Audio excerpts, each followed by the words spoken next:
dengan rambut baru juga nih. Tapi partnernya masih partner yang lama kok. Ada Mas Gito dan juga Om Yuke. Halo, apa kabar? Baik. Kalau Intan bisa rambut baru, kita nggak bisa dibaru nih soalnya. Bentar lagi baru nih.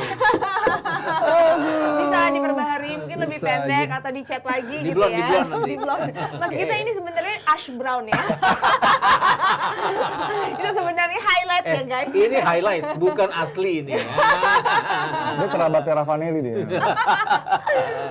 Oke, Jebret Tim, ini banyak banget ya kita ada updatean berita. Tapi Jebret Tim, sebelum kita ke berita yang lain, aku juga mewakili Mas Gita, Bung Yuke dan juga segenap keluarga besar Jebret Media TV serta Dagri ngucapin belasungkawa ya sedalam-dalamnya karena ada bertambah satu korban lagi dari peristiwa Porter ya? Kanjuruhan ya. Ya. Jadi 135 nih ya Bung 135 Yuke dan ya. juga Mas Gita. Jadinya ini tambahan orang ini kan juga merupakan sesuatu yang apa ya membuat kita cukup shock ya melihatnya dan tapi kita juga tahu bahwa memang sudah ada apa ya tindak lanjut dari pemerintah juga yang akhirnya sudah ada 6 orang yang dinyatakan sebagai apa nih namanya tersangka ya masih Tersangka ya, tersangka sampai ya, sekarang ya. Tahanan ya. Ya, dan kalau melihat kan sebenarnya tambahan korban itu pasti akan ada. Kenapa? Karena pada saat di rumah sakit itu tergantung kondisi fisik masing-masing. Yes, betul. Dan kalau dokter paru-paru kan mengatakan bahwa yang namanya gas air mata itu tidak mematikan. Tapi kan efeknya kita tidak tahu pada saat terkena oleh orang-orang yang mungkin pada awalnya memang tidak dalam kondisi fit atau punya penyakit tertentu seperti itulah misalnya. Jadi hal-hal seperti ini pasti akan bertambah dan bertambah jadinya. Iya. Ini Sudah 4 ya sampai sekarang ya. tambahannya ada Tambahannya 4. Iya, ada 135 jadi akhirnya sekarang totalnya. Nah, ini tapi kan udah ada 6 orang yang dipanggil Polri ya. Salah satunya adalah Direktur Utama PT LIB. Nah, Bu Yuke ini Direktur Utama PT LIB-nya aja udah dipanggil. Ini nasib sepak bola kita terutama liganya gimana nih? Iya, kalau ngikutin aturan memang harus, apalagi kalau sampai sudah P21 ya, artinya secara definitif harus ada penggantinya. Dan itu kemarin kalau kita dengar suara dari Azrul ya mengatakan bahwa harus cepat-cepat RUPS luar biasa ya, rapat umum pegang saham luar biasa PT LIB untuk dicarikan pengganti definitifnya supaya nanti roda ininya bisnisnya ataupun juga kompetisinya bisa berjalan lagi gitu. Kalau sekarang kan praktis kayak vakum ya, nggak ada kegiatan jadi harus cepet itu sih kalau dari sisi itunya ya, apa namanya aturannya gitu. Iya. Tapi ini juga kan sebenarnya tuntutan dari polisi adalah karena memang dianggap lalai ya dengan verifikasi stadion yang masih menggunakan di tahun 2020 pada saat itu Mas Gita. Dan yang pasti kalau liga mau mulai bukan cuma hanya KLB jalan atau RUPS luar biasa yang juga harus jalan seperti yang diminta oleh 2 petinggi dari 18 klub Liga 1 yang ada, tapi juga pasti bagaimana verifikasi stadion itu sendiri, apakah sudah aman, ataukah akan dimainkan di tempat-tempat tertentu di mana stadion itu sudah memenuhi syarat standar FIFA. Pasti akan ada pemikiran seperti itu nantinya. Iya. Ini berarti memang harus benar kata Bung Yuke tadi ada rapat ya KLB, ada Rapat umum RRPS. pegang saham ya. Yes, betul. Nah, ini artinya harus meninggalkan jabatannya ya. Kalau udah sampai nanti distatuskan sebagai jadi seorang terdakwa. Sudah pasti kalau sudah masuk pengadilan ya udah pasti akan copot ya. Dan itu kan memang udah berlaku umum lah aturan seperti itu kan. Iya. Jadi yang tapi sih sebelum jauh ke situ ya kan banyak hal yang lebih penting di depan kita ini. Mau bagaimana kelanjutan dari ini gitu loh. Iya, betul. Karena dari apa yang tadi sudah disampaikan oleh Azrul maupun juga Kaisang mewakili Persis Solo dan juga Persebaya kan sangat clear ya bahwa mereka ingin adanya perubahan di federasi, mengacu pada rekomendasi TGIPF, itu yang mereka minta untuk dieksekusi gitu. Makanya kemarin sempat chat-chatan sama Abrar, karena Abrar Om semangat banget nih share berita ini. Karena itu memang yang selama ini kita tunggu ya reaksi dari pemegang suara karena mereka kan pemiliknya PSSI gitu. Soalnya dari sebulan terakhir peristiwa ini kan praktis kayak diem-diem aja gitu ya, nggak ada respon apapun gitu ya. Nah kemarin anak muda ini seperti mewakili kegelisahan lah ya, bahwa kita nggak bisa begini aja gitu. Bahkan kalau mengutip dari apa interview Azrul tuh saat kemarin preskon setelah pertemuan dengan Kaisang tuh sangat tegas loh, sangat jelas. Dia bilang kalau pemilihnya sampah maka hasilnya juga sampah gitu. Itu kan sebenarnya otokritik ya buat voter. Itu bisa ditonton lagi videonya, itu sangat clear dia. Jadi ada kegelisahan juga, gregetnya juga karena mereka ini kan anak-anak muda yang modern, yang memang orientasi bisnis dan industrinya maju gitu ya.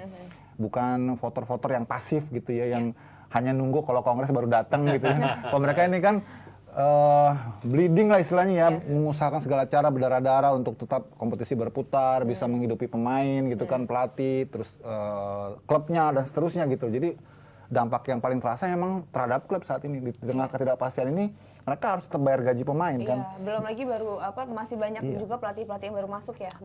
Itu dia yang gue bisa paham sih kalau mereka akhirnya berbicara gitu, bersuara. Dan kalau kemarin sempat ditanyakan ke Kaisang siapa lagi klub-klub yang sudah mulai juga memberikan responnya, dia sebutin juga Rans, terus Barito, Persija juga iya, sempat. Persija malah sudah bikin statement ya. Iya, Walau bikin statementnya itu agak gantung sih menurut gue sih. Cuma Jadi artinya mereka ini yang berdua ini sekarang jadi lokomotif di depan untuk memantik menggugah voter supaya mereka juga ikut memberikan responnya gitu. Dan itu kan kita nggak tahu ya respon berapa lama, terus sejauh apa untuk mereka bisa surat ini kemudian bisa tereksekusi menjadi permintaan ya. Karena kan kalau syaratnya minta KLB kan itu jelas ya, harus ada permintaan 50% dari anggota PSSI yang jumlahnya ratusan atau 2/3 dari voter yang itu sekitar 60-an ya kalau 2/3. Kalau perhitungannya misalnya voternya itu ada 90 atau kalau kemarin mengacu pada kongres terakhir itu kan 86. Jadi kalau itu bisa dipenuhi 2/3 dari jumlah itu, baru bisa diajukan permintaan KLB. Setelah itu tahapannya juga nggak sebentar tuh, Intan, karena harus 3 bulan setelah surat itu ataupun juga requirement yang disyaratkan itu terpenuhi, baru dibuat agenda kongres. Nah, kongres itu kan sebulan sebelum kongresnya itu semua member, semua voter sudah menerima surat undangan. Jadi tahapan-tahapan itu sebetulnya bisa lebih cepat. Satu aja anggota Exco minta kongres luar biasa.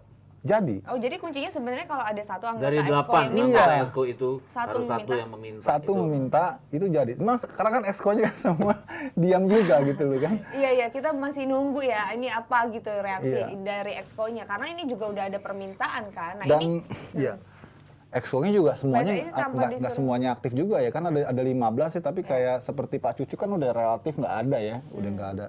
Ini kata-kata ini kan sebenarnya karena mereka tahun depan juga pasti akan ada KLB ya. Cuman kan ini kondisi pergantian, tapi kan ini kondisi agak darurat. Beda, dan kalau dilihat Kaisang dan Azrul juga melakukan itu ya kenapa? Karena selama ini mereka kan pasti berpikir bahwa kontrak pemain itu sampai April. Kapan liga ini akan mulai kalau tidak cepat diselesaikan. April itu bukan saja harus mereka benar-benar berakhir karena kan di bulan Mei-nya kita akan jadi tuan rumah Piala Dunia di mana tidak akan ada lagi liga lagi.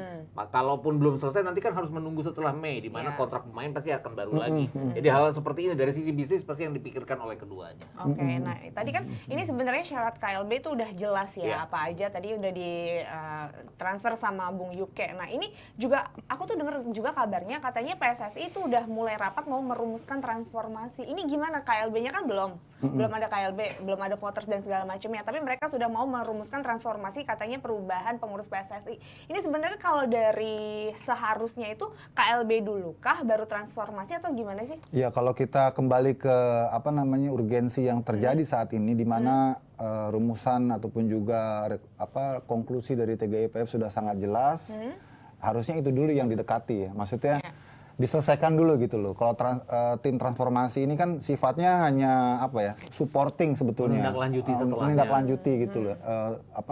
Tidak mengikat. Tapi kalau TGIPF ini kan mengikat sebetulnya. Jadi itu yang menurut aku sih harus cepat-cepat disikapi gitu. Soalnya permintaan KLB ini ya. Ya pokoknya kan kemarin kan TGIPF kan mintanya kan Exco PSSI-nya mundur gitu kan ya. Nah itu kan sampai sekarang yang terjadi kan malah Exco sepertinya malah membentengi dirinya kan, defense gitu kan ya. Jadi nggak ketemu. Sampai kemudian ada dari salah satu anggota TGIPF dalam tanda petik mengancam ya, nggak apa-apa kalau mereka nggak mau, ntar kita tahan aja izin polisinya gitu. Jadi kan itu kayak nggak ketemu gitu. Jadi transformasi itu nggak mungkin berjalan kalau nggak terjadi kompromi di sini nih di tim TGIPF dengan PSSI-nya harus titik temu. Kalau masing-masing kekeh dengan keinginannya sendiri-sendiri nggak bakalan jalan. Nah, Mas Gita ini gimana Mas melihat kondisi kayak gini? Dan persoalannya kan sebenarnya gini.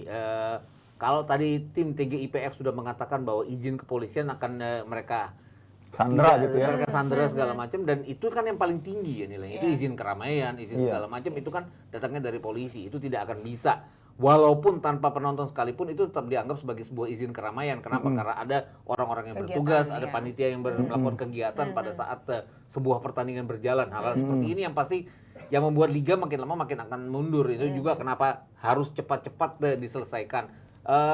Kalau transformasi itu nanti akan berjalan setelah semuanya selesai. Transformasi akan berjalan dengan sendirinya.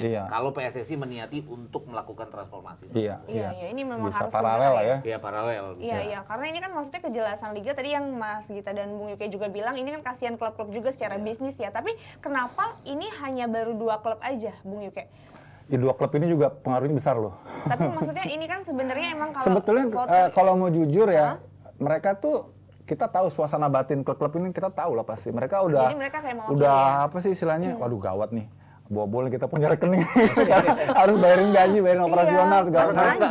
Enggak kayak pandemi, ini tidak dianggap sebagai force major. Iya, jadi mereka tidak punya alasan. Kalau pandemi kan force major, jadi ada alasan mereka untuk negosiasi dengan pemain soal gaji. Ini kan tidak. Betul.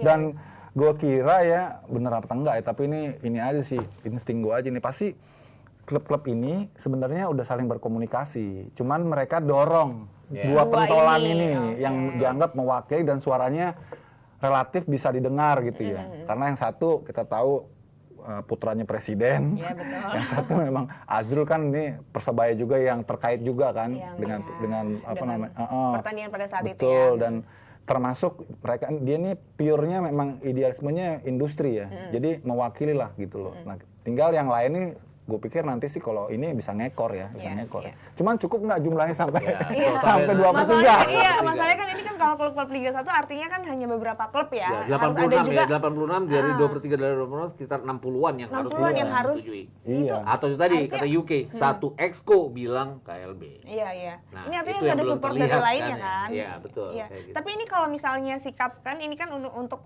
Liga 1 oke lah mereka yang terlibat juga ini, tapi kan juga ada efek dari pemain-pemain liga lainnya kan, Liga 2 juga gitu. Ini kan harus ada dari mereka. Nah, kalau Bung Ike sendiri melihatnya seharusnya pemilik-pemilik klub Liga 2-nya gimana? Ya, mereka juga harus membuat kayak aliansi ya, membuat pertemuan lah. Apapun hasilnya mereka harus bertemu gitu loh, untuk menyikapi situasi ini, jangan diem-diem juga gitu. Kalau enggak ini deadlock ini pasti nih. Karena mereka juga jadi kena imbas kan. Karena kalau di Liga 2 tuh kalau nggak salah 16 ya vote-nya gitu. Kalau Liga 1 kan 18. 18 kan lumayan tuh. Yes, betul. Yang penting tuh sebenarnya memang yang kita tunggu tuh memang respon dari member gitu loh. Soalnya mereka yang sejujurnya pemegang kedaulatan gitu kan. Kalau PSSI kan cuma pengurus aja, tapi kalau mandatnya ini ditarik atau mandatnya ini digugat kan bisa ada perubahan gitu loh. Kalau gue sih prinsipnya seperti gue ngomong tadi di luarnya, sebenarnya titik komprominya adalah Exco PSSI menyatakan mundur, tapi dengan menyelesaikan tugas ini, maksudnya menyelesaikan masa kerjanya dia, itu pasti adem. Jadi ada itikat baik yang memang diinginkan oleh TGIPF. Oh iya, mereka udah menyadari kesalahan, terus mereka menyatakan mundur, tapi dengan niat baik mereka ingin menyelesaikan ini karena ada tugas transformasi itu kan. Itu elegan banget. Tapi kita cuma bisa berharap doang kan. Karena ini balik-balik lagi gini ya, apapun moral dan segala macam itu kan kita hanya bisa berharap dijalankan oleh seseorang. Tidak bisa dipaksakan karena secara hukum memang tidak bisa dipaksakan kayak gitu. Ini yang pasti harus benar-benar dari nuraninya bahwa ini untuk kemajuan sepak bola Indonesia. Karena historisnya ini bukan pertama kali ya sepak bola kita mandek ya. Kita emang hanya baru 1 kali kena sanksi FIFA sehingga sepak bola berhenti. Tapi di mana mulur-mulur namanya liga karena ada seperti ini kan beberapa kali sudah pernah terjadi. Iya. Tapi kalau Mas Gita sendiri harapannya berarti sama dengan Bung Yuke ya? Iya, harus secepatnya, harus gentle, elegan untuk melakukannya, dan yang paling penting adalah tidak mematikan sepak bola karena mereka kan juga berjuang untuk sepak bola itu sendiri. Bahwa memang harus jalan yang namanya sepak bola. Iya, jadi gini sih, gue mengetuk sih ya pada kesadaran, terus kemudian etikat baik ya. Dan untuk kemaslahatan lebih besar gitu ya. Berat bahasanya itu. Iya, karena kan ini yang dipertaruhkan kan kompetisi dan apa namanya turunan masa di bawahnya ya. Ada pemain, ada pelatih, ada supporter, banyak orang yang cari makan di situ gitu loh.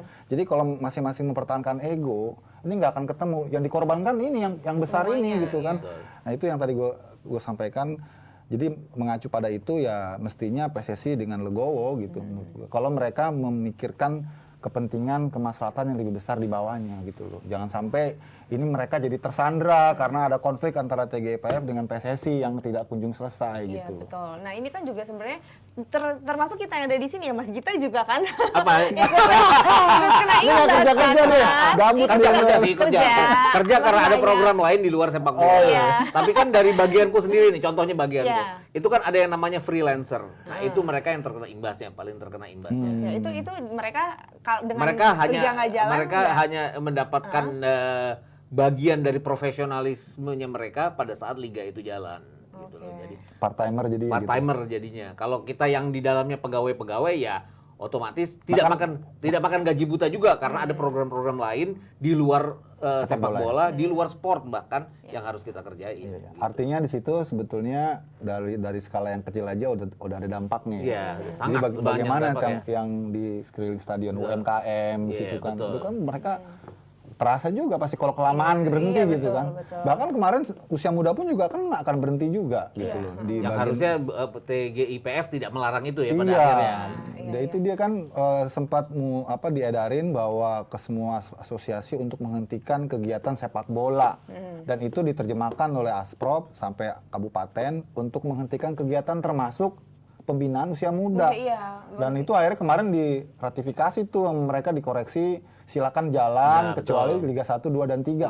Oke. Maksudnya kan itu. Iya. Betapa apa ya? Banyak pihak yang Iya, akhirnya efeknya kena efek besar ya. gitu. Iya, betul. Karena kejadian itu 1 Oktober. Seharusnya 15 Oktober itu IPA Under 20 Liga 1 udah jalan ya. Betul. Iya. Nah, IPA Liga 1 itu berhenti karena setelah TGIPF mengatakan bahwa sebenarnya boleh jalan, ya biasa kan di Indonesia suka terlambat lagi jalannya. Iya. Harusnya kan bisa dijalankan langsung, tapi ini sudah molor dari Molor lagi. 15 Oktober jadinya molor lagi Iya, iya. gitu. Tapi kalau misalnya dengan melihat seandainya nih memang akhirnya terselesaikan, menemukan titik terang, liga ini paling cepat bisa bergulir kapan sih? Mungkin ya memang kita di sini paham ya dengan duka yang ada dari Minum tuh dia. teman-teman.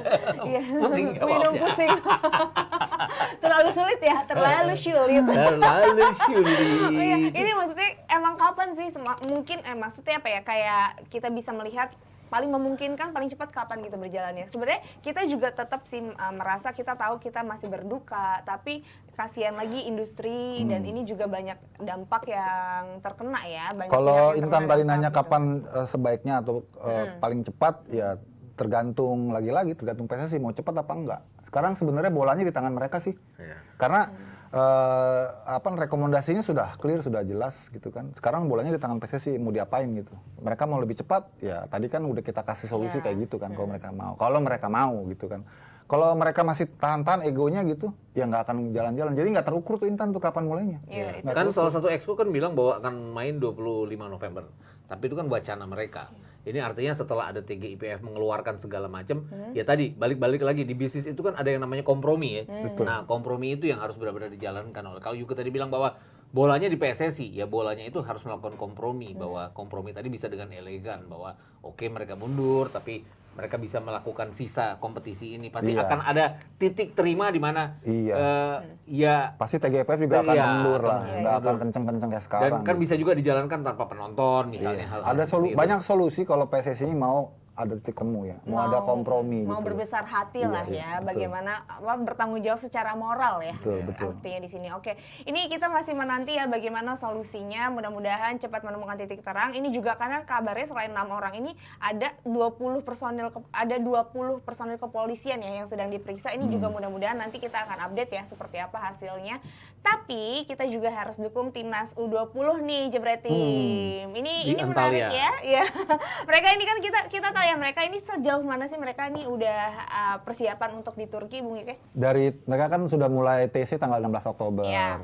Kembalilah mereka seperti awal-awal ya, conditioning, terus mulai lagi latihan, naikin lagi intensitasnya. Sampai kemarin mereka uji coba tuh lawan tim amatir ya. Cakaliki. Namanya susah betul ya. Iya. Itu sampai tenggelam beritanya ya, gara-gara banyak sekali permasalahan. Baru tadi sih kita lihat juga PSSI rilis itunya kan ya, Iya. kegiatannya gitu. Jadi mereka menang 2-1. Cakaliki itu tim amatir Liga 3. Kalau di kita Liga 3 lah ya di Turki. Senior tuh yang dihadapin tuh. Tapi lagi-lagi bukan persoalan skornya ya, tapi bahwa pemain-pemain ini sudah mulai kembali menemukan ritme yang diinginkan setelah cukup lama libur ya. Setelah kemarin kualifikasi Piala Asia itu hal yang positif. Tinggal besok nih kan hari Rabu ya, mereka sudah main friendly resmi lah ya, Ya, lawan Turki Turki ya. U20. Yang Turki U20 ini mayoritas pemainnya U19 sih kalau gue baca itu referensinya, dan mereka disiapkan untuk Piala Eropa U21 tahun Ya, depan. Ya. Gitu. Jadi bagus lah.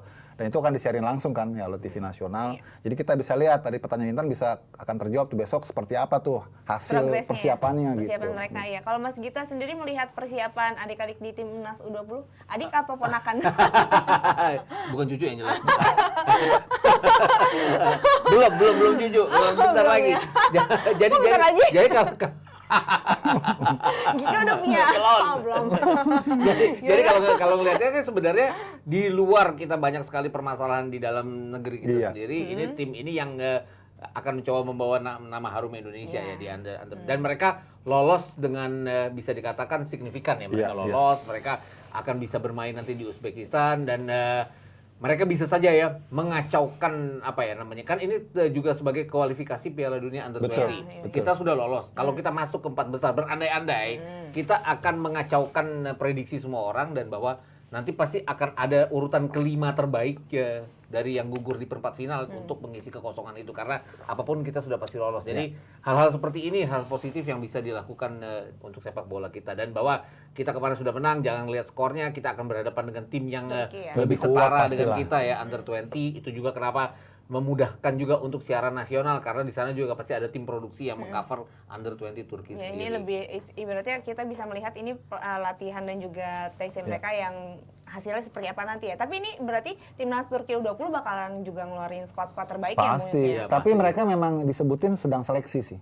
Jadi ini Oh, mungkin masih bagian. mencoba ya? Iya, jadi Bagian seleksi jadi ya? friendly lawan Indonesia U20 ini bagian dari seleksi timnas U20-nya Turki. Yang buat tahun depan ya. Iya. Karena mereka sendiri kualifikasi untuk Piala Dunia kan udah lewat kan. Iya, Udah ada 6 negara kalau nggak salah yang lolos ke Indonesia untuk bulan Mei nanti. Iya, iya. Ini artinya mereka juga bakal mempersiapkan tim terbaiknya. Berarti ini bagus banget ya, karena kan waktu itu Bung Ika juga sempat bilang kan Indonesia butuh lawan yang juga kualitasnya lebih kuat kan, Betul. untuk bisa men-challenge mereka jadi lebih baik lagi. Nah, kalau Mas Gita juga nih coba target untuk adik-adik di timnas U20 apa sih Mas? Ini kan maksudnya mereka masih usia muda artinya ya.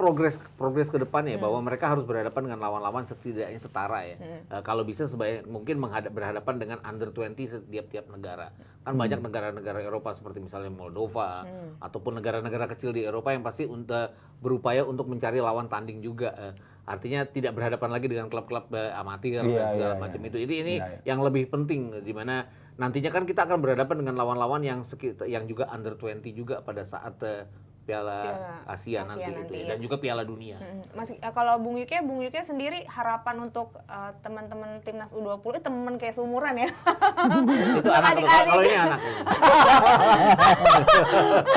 Timnas U20 ini apa Bung Yuke sering bilang kan kalau ini masih usia 20, jangan terlalu dibebankan ke mereka. Nah, kalau dari Bung Yuke sendiri sebenarnya target untuk mereka ini di TC ini apa, Bung? Ya, mereka harus manfaatkan kesempatan TC ini dengan sangat sebaik-baiknya ya, karena memang ini momen ataupun bagian dari proses panjang mereka ke level yang lebih tinggi gitu ya.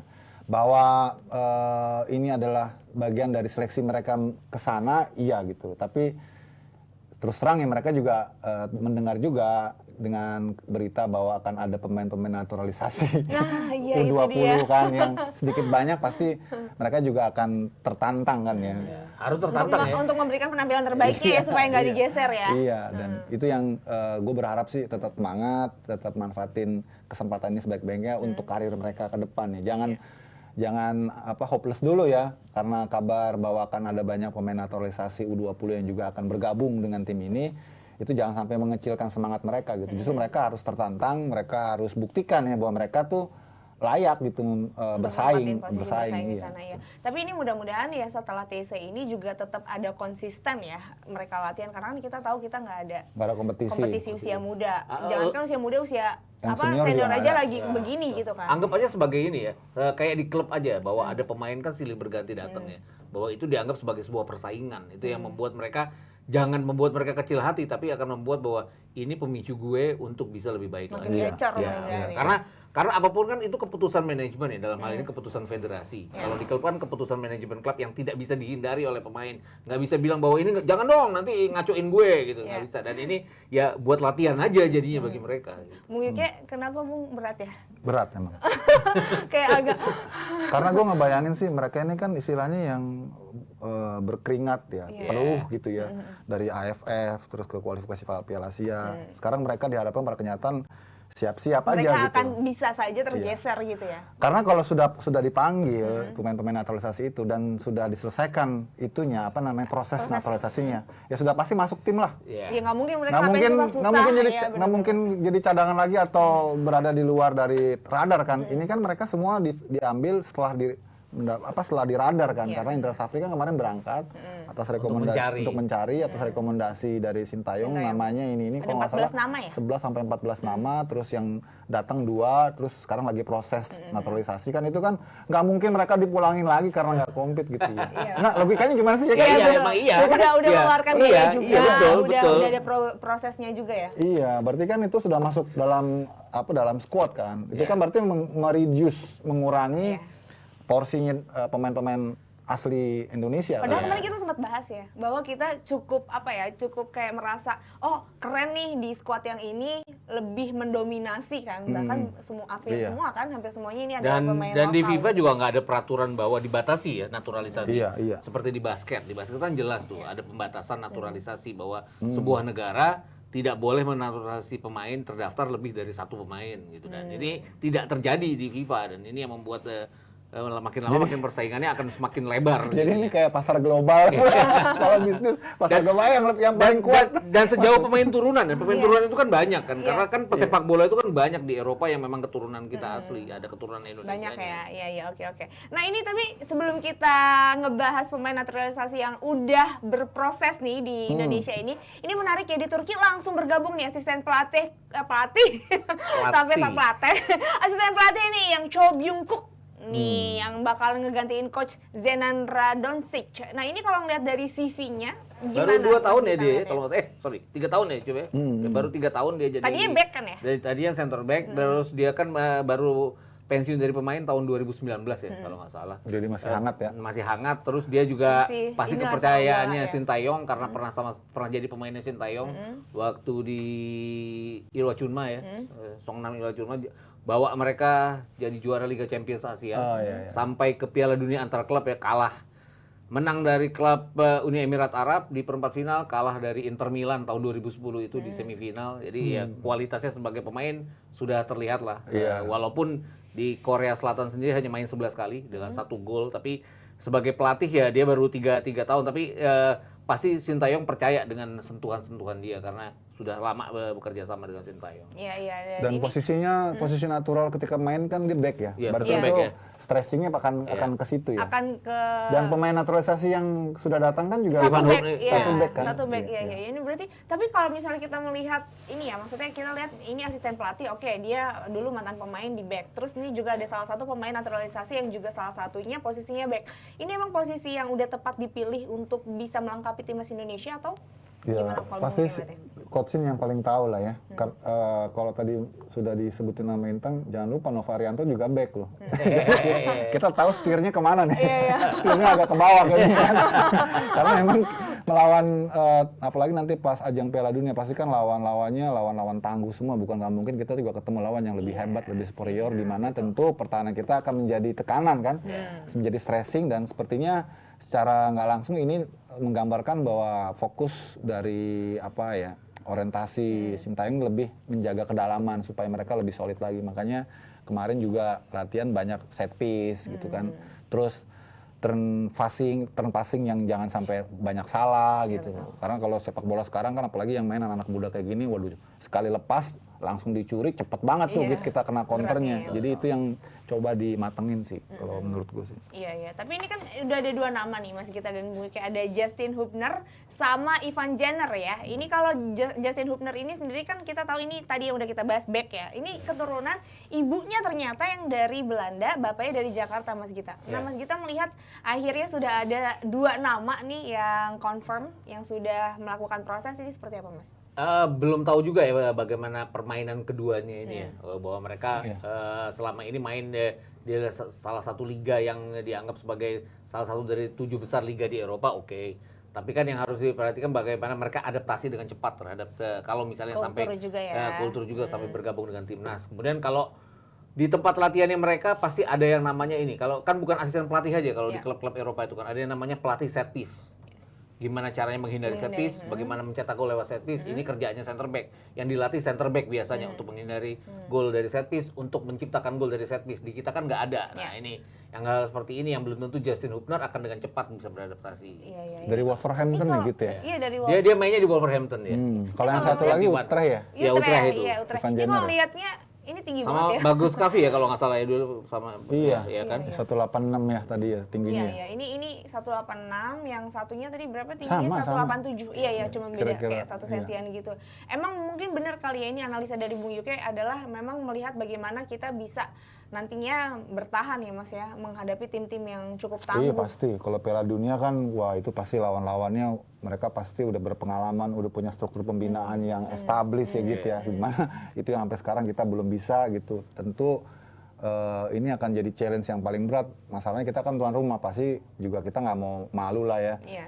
Targetnya apa sih gitu, lolos dari grup Harusnya ya? lolos ya kan karena kayak targetnya Rusia lah ya waktu Piala Dunia 2018 Lolos kan ya? lolos ke fase knockout, mereka melebihi sampai perempat final. Terus kan kita pernah juga jadi tuan rumah Piala Asia tahun 2007. Targetnya waktu itu lolos dari putaran grup. Kita nggak sampai lolos dari putaran grup. Iya. Tapi kita dengan 3 permainan yang benar-benar nggak mengecewakan kan. Iya. Bagus.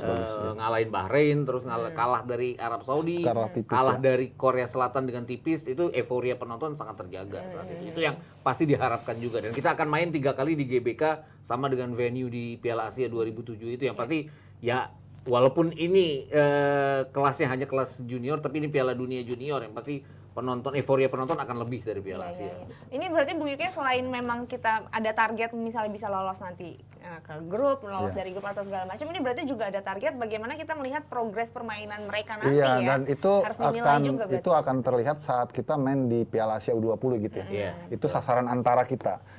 Apakah kita pantas untuk memancangkan target tinggi di Piala Dunia akan terlihat dari prestasi Di sana. kita, performa kita di Piala Asia, Iya, ya kan? betul, ya. Kalau kita memang pengen berbicara jauh di Piala Dunia nanti, meski kita tuan rumah dan itu bukan jaminan, tentu kita harus buktikan bahwa kita memang pantas Ada di Piala ada di Piala Dunia. Dan target 4 besar Piala Asia itu bisa memberikan rasa kita yakin ya, pede ya. Itu udah hebat banget gitu kalau yang pertama karena edisi terakhir 2018 ketika kita tuan rumah Piala Asia ketika itu masih U19 namanya ya, zamannya Egy Witan, kita tuh cuma sampai perempat final gitu. Iya, Kalah sama final. Jepang gitu. Ya betul, 0-2 ya, 1-2 betul ya. Ya, dan Jepang terus kemudian kalah juga, yang juara Tajikistan malah ya. Betul. Dan ngelihatnya kan gini, itu kan Piala Asia kan 1 sampai 18 Maret ya kalau nggak Iya. salah. Itu lolos ke Piala Dunia dan kita kan pada saat undian bulan Mei nanti di Jakarta, kita kan ada di pot 1. Nah, itu tadi yang pot 1 itu kan unggulan. Ya, kita harus membuktikan bahwa kita layak unggulan, bukan hanya unggulan sebagai tuan rumah. Iya. Mudah-mudahan kita bisa ya ngebuktiin nanti. Nah, tapi kalau kita lihat tadi balik lagi ke nama-nama yang 2 nama yang sudah dinaturalisasi, ini menarik. Justin Hubner ini katanya masih menjadi timnas Belanda U19. Tapi kok bisa gabung ke timnas Indonesia itu gimana tuh Bung Yuke? Iya, kalau masih di bawah, kalau masih junior kan memang boleh. Oh, kalau junior tuh statusnya boleh ya? Bisa. Dia boleh berpindah kalau Boleh junior. berpindah kalau junior. Ya, gini, junior tuh boleh berpindah kalau dia sudah masuk senior, dipanggil oleh pelatih timnas senior. Udah nggak bisa tuh. Dia harus main. Kalau dia masih pemain cadangan dan tidak main di pertandingan itu, dia masih Nggak bisa apa-apa. milih. Walaupun dia sudah berseragam tapi di cadangan. Tapi begitu dia masuk, hanya 1 menit aja masuk, dia udah nggak bisa lagi milih. Oh, jadi ini kayak case-nya kayak si Alkan Bagot kemarin ya? Ya. Senior ya. Ya, karena dia dipanggil senior kan masih kayak nge-hold dulu karena mungkin itu di situ dia masih mau milih Berpikir ya. Tapi ya. akhirnya datang, berarti itu akhirnya dia udah fix memilih itu ya. Oh, oke. Nah, tapi ini kan katanya ada 4 nama yang udah oke. 2 lagi udah denger belum nama siapa lagi? Belum tahu. Belum ya? Belum tahu. Masih dirahasiakan katanya. Tapi ini Bahkan ukurannya gini, kalau dua-duanya ini udah naturalisasi kita, dia sudah main buat kita nanti di under 20, dia mau pindah ke senior balik lagi ke Belanda kan bisa aja Nggak ya, asal masalah, dia ya. meninggalkan paspor kita. Seperti halnya pemain Curaçao beberapa waktu yang lalu ke sini kan. Mereka pernah memperkuat under 17 Belanda, sekarang memperkuat Curaçao. Jadi hal-hal kayak gitu yang pasti juga akan Mungkin terjadi juga mungkin ya terjadi juga dari mereka. Iya, iya. Mungkin itu pertimbangan mereka mau ke sini gitu ya. Iya. Karena Under 20 dulu Karena nanti masih seniornya bisa, ya. coba. Sekarang lihat-lihat nih, kira-kira gue bisa diplom nggak di sini ya? Kalau nggak, aku balik lagi ya gitu ya. Tadi baru mau nanya alasan mereka mau milih itu apa? Mungkin itu juga. Iya, karena kan masih ada under 20, under 23 masih ada dan baru mereka masuk ke senior ya. Iya, iya. Tapi ini terakhir Bung Yuke, harapan Bung Yuke dengan adanya beberapa nama-nama naturalisasi ini gimana Bung Yuke? Dengan squad yang ada kan kita masih banyak pemain lokal yang juga bisa dibilang ya kualitasnya bagus lah. Bung Yuke harapannya apa nih dengan adanya mereka? Ya semoga aja mereka bisa menjadi stimulus ya untuk untuk prestasi timnas U20 kita gitu ya. Stimulus tuh beda ya dengan menganeksasi gitu ya. Gue sih bisa komentar gitu bisa menjadi stimulus. Harapan pribadi gue semoga jangan banyak-banyak pemain naturalisasinya supaya tetap dapat tempat adik-adik kita yang sudah berjuang dari awal gitu ya, mendapatkan tempatnya gitu loh, dan kita punya kebanggaan yang orisinil gitu ya, bahwa memang mereka benar-benar meniti dari nol gitu kan. Dan ya tadi gue bilang, jadi pemain asing ini jangan dijadikan andalan ataupun dijadikan target ya, tapi dijadikan sebagai stimulus untuk makin memperkuat, makin mempersolid tim kita. Itu sih menurut gue. Kalau dari Mas Gita? Kalau aku sih berharapnya jangan sampai mengecewakan ya. Karena apapun kan kemarin kita lolos ke Piala Asia juga dengan squad yang di lini belakangnya juga cukup mumpuni ya. Jangan sampai mereka terlempar hanya untuk memberikan tempat bagi para pemain ini dan kualitas mereka nantinya di bawah para pemain-pemain Iya, itu. iya betul. Karena mereka kan memang sudah berjuang. Berjuang itu kan kadang-kadang harus berhenti karena mereka digantikan oleh orang lain, itu biasa. Tapi jangan sampai yang penggantinya justru lebih lebih Kurang, jelek dari mereka. lebih nggak bagus ya. Ntar jadi backfire malah gitu. Iya, jadi backfire dan jadi omongan semuanya jadi. Bener kan tuh apa kata Bung Yuke, Mas Gita, ntar gitu ya. Iya, kita doain aja ya, mudah-mudahan timnas kita semuanya bisa maju, dan juga tadi permasalahan Liga 1, Liga 2, Liga 3, pokoknya pesepak bola di Indonesia cepat selesai ya, cepat diselesaikan. Dan Yuke siaran lagi ya. Iya, bisa siaran lagi nih. Nah, Yuke ini termasuk yang freelance, terkena imbasnya dia. Nah, ini masih ya. Bung Yuke nanti kita siaran bareng ya. Aku udah mulai belajar play by play nih. Buat diplot, jadi kalau bisa mudah-mudahan bisa play by play Liga 1 atau Liga 2 gitu. Di stadion dong siarannya. Amin Mas Gita. Iya. Oke deh, segini dulu ya Jebrati, makasih banyak udah nonton. Mas Gita makasih. Sama-sama. Bung Yuke makasih Sama-sama. banyak. Sampai Sama-sama. ketemu lagi nanti hari Kamis. Bye bye.